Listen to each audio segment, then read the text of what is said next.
ಚಂದನ್ ಮತ್ತು ಬಾತುಗಳ ಗುಪ್ತಕೋಟೆ. 3 ವರ್ಷದ ಚಂದನ್ ಕೆರೆಯ ಬಳಿ ಆಟವಾಡುತ್ತಿದ್ದ. ಅಚಾನಕ್ ಅವನ ಕಣ್ಣಿಗೆ ಬಿದ್ದ ಬಾತುಗಳ ಗುಪ್ತ ತರವಾಣೆ. ಅವರು ಏನೋ ಸಶಕ್ತ ಸಭೆ ನಡೆಸುತ್ತಿದ್ದರು. ಚಂದನ್ ತನ್ನ ಆಟದ ದೂರದರ್ಶಕದಿಂದ ನೋಡಿದ. ಬಾತುಗಳು ಮೊಟ್ಟೆಗಳ ಮೇಲೆ ರಹಸ್ಯ ಪ್ರಯೋಗ ಮಾಡ್ತಿದ್ದರು. ಚಂದನ್ ಯೋಚಿಸಿದ, ಇದು ನನ್ನ ಮೊಟ್ಟೆಗಳ ಮೇಲಿನ ದಾಳಿ.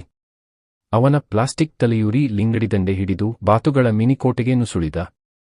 ಅಲ್ಲಿ ಕಿಂಗ್ ಕ್ವಾಕ್ ಎಂಬ ಬಾತು ನಾಯಕನು. ಈ ಮಾನವನ ಹುಡುಗನನ್ನು ಹಿಡಿಯಿರಿ ಎಂದು ಕೂಗಿದ. ಆದರೆ ಚಂದನ್ ತನ್ನ ಪಟಾಕಿ ಡಬ್ಬೆಯಿಂದ ದಮ್. ಬಾತುಗಳು ಬೆದರಿದವು. ಕೊನೆಗೆ ಚಂದನ್ ಬಾತುಗಳಿಗೆ ಹೇಳಿದ, ಮೊಟ್ಟೆ ಪ್ರಾಜೆಕ್ಟ್ ಬೇಕಾದ್ರೆ ನನಗೆ ಕೇಳಿ. ಇಲ್ಲ ಅಂದರೆ ಪೆಟ್ರೋಲ್ ಬಾಂಬ್ ಹಾಕ್ತೀನಿ. ಬಾತುಗಳು ಸರಿ ಎಂದವು. ಅವನಿಗೆ ಗುಪ್ತ ಸಾಹಸಿ ಬಿರುದೂ ಕೊಟ್ಟರು. ಹೀಗೆ ಚಂದನ್ ಮೊಟ್ಟೆಗಳನ್ನು ಉಳಿಸಿ ಮತ್ತೆ ಆಟಕ್ಕೆ ಹಿಂತಿರುಗಿದ.